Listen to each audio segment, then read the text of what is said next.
Hello, hi everyone. Let's go ahead and do the worksheet video. So we're going to start off with this first problem. It says use partial fraction decomposition to solve the integrals, which really is going to be a theme of all these problems, but let's go ahead and get into it. We have an issue where the bottom is not factored, so we have to manually factor the bottom. We see that 10 as factors of 2 and 7, and that, 2 and 5, and that indeed does add up to 7, so we know we can split that up to be x plus 2, x plus 5 over x plus 14. So that means partial fraction decomposition wise, we'll get a over some x plus 2, and then b over some x plus 5. Then afterwards, we can go ahead and just multiply both sides to get a times the x plus 5 plus b times the x plus 2. We distribute a bit, 5a plus bx plus 2b, and we get that a plus b has to equal 1, and then 5b plus, oh no, sorry, 5b, 5a plus 2b has to equal 14. Well, we know if we make this negative, or we subtract this from this twice, so subtract twice, i.e., I'm going to write like this just so we can make sure we have the notation. So minus an a minus a b minus a 1 minus a minus a b minus a 1. We'll have 3a on the left-hand side, and then we'll have just 12 on the right-hand side. A must be equal to 4. And then using this guy, if a is 4, then b must be negative 3. So then we can go and plug it in. To be 4 over x plus 2 minus 3 over x plus 5. This integral can then extend to 4 over x plus 2 minus 3 over x plus 5 dx. The answer then can be 4 times ln of x plus 2, and then minus 3 ln of x plus 5, and then plus c. All right, seems easy enough. Next problem we also have to factor ourselves, so we know 9 has a factor of 3 times 3, which if we add those up, we get 6. So that means we can factor this into x plus 3 times x plus 3, which is really just the same factor repeated twice.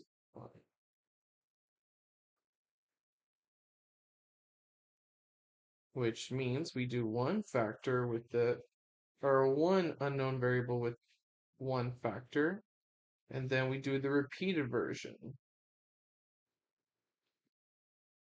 Then we multiply both sides to get 5x minus 2 is equal to a times the x plus 3, and then plus b. Because we know that we multiply the denominator, we're just going to get that b. And then from there, going to distribute the a to get 8x plus 3a plus b. Here we have the luxury of just having a being equal to 5, but then we have to figure out 3a plus b is equal to negative 2. Well, if a is equal to 5, then 15 plus b is equal to negative 2, which means b is negative 17.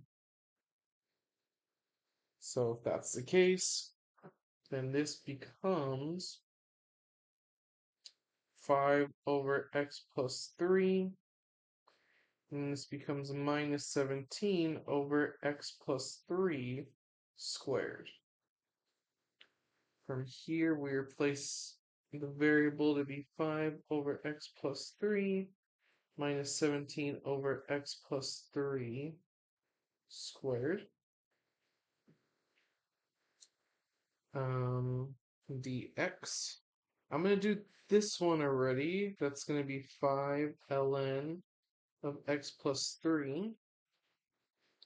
And then minus 17 of 1 over x plus 3 squared dx. For this, I'm going to use a substitution. Let u be x plus 3 and du be dx. So that means we have 1 over u squared. And then we have du. This is then equal to u to the power of -1 over -1. That will simplify to 17 and then over u. Then we plug in u back to be 17 over x plus 3. Okay? And then we can write the full answer, which is 5 ln x plus 3 minus 17. No, I'm sorry, plus 17 over x plus 3.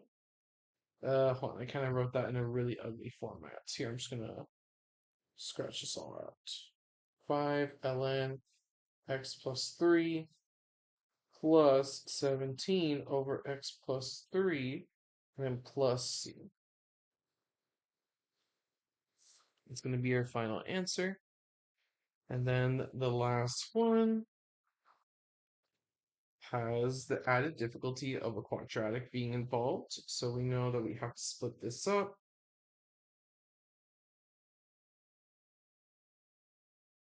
Into 1 with just x minus 1, and then bx plus c over the quadratic x squared plus 1. In that case, 4 is equal to a times x squared plus 1 plus b x plus c times the x minus 1. From here, it should be a squared plus a. From here, we're going to distribute piece by piece, so it's going to be bx squared minus b x, and then plus cx minus c. Okay, so from here, I'm just double checking all my math. Okay. So gathering up all the x squares on the right hand side, we have no x squares on the left hand side, so that's going to be 0. Gathering up all the x's on the left hand side, negative b plus c. On the left hand side, we also don't have any. And then gathering up all the constants, a minus c. We just have the one constant on the left, 4. Okay. So let's go ahead and do some magic to figure this out. I guess I'm going to go ahead and subtract these two. So that way I can get another term with just b and c.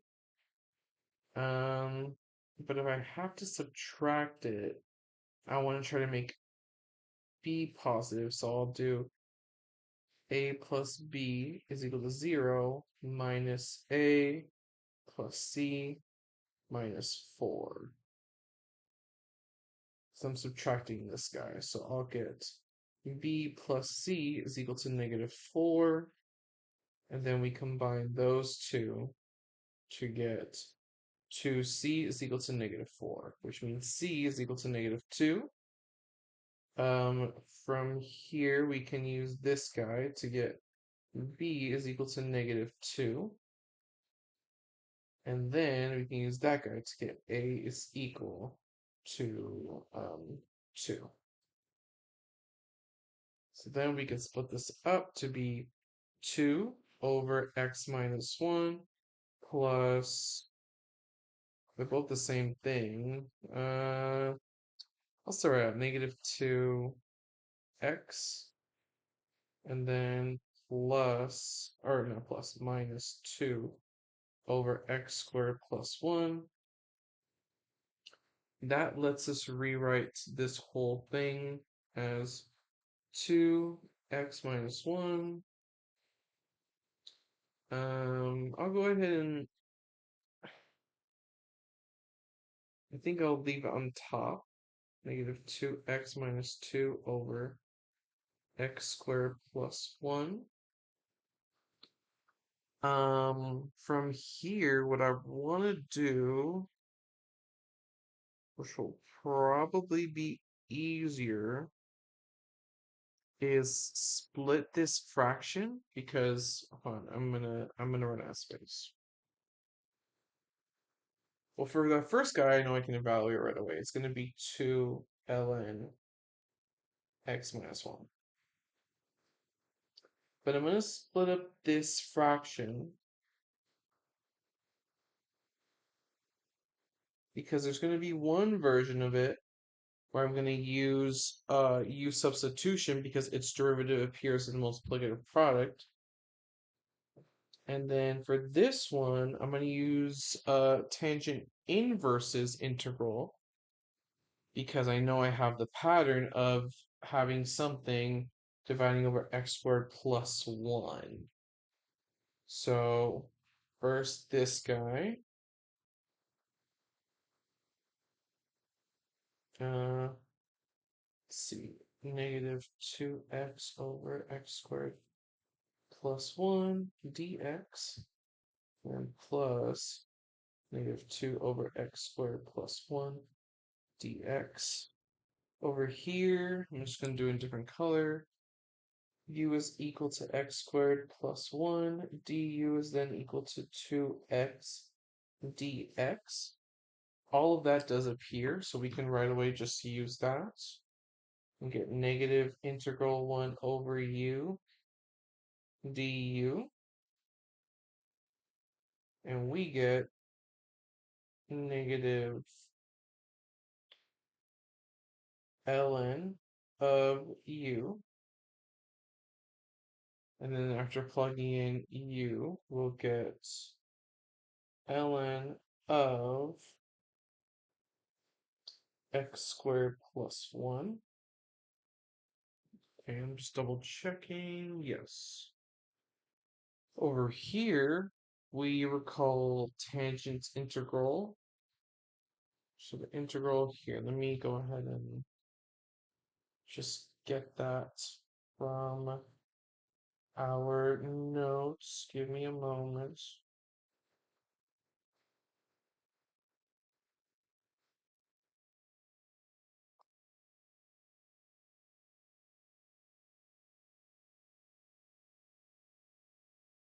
So forget you have something like this where it's the 1 over 1 plus x squared dx.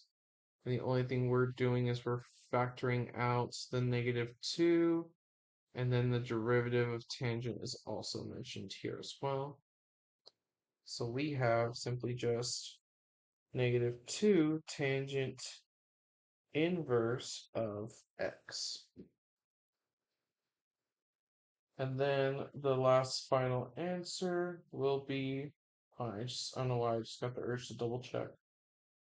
The last final answer is the addition of all these three. So 2 ln x minus 1 minus ln of x squared plus 1 minus 2 tangent inverse of x plus c. And that's going to be our final answer. All right. Let me know if you guys have any questions. And again, I apologize for the weird video of our lecture. And if it doesn't work, again, just let me know I can re-record it. All right. I'll see you on the next one. Bye-bye.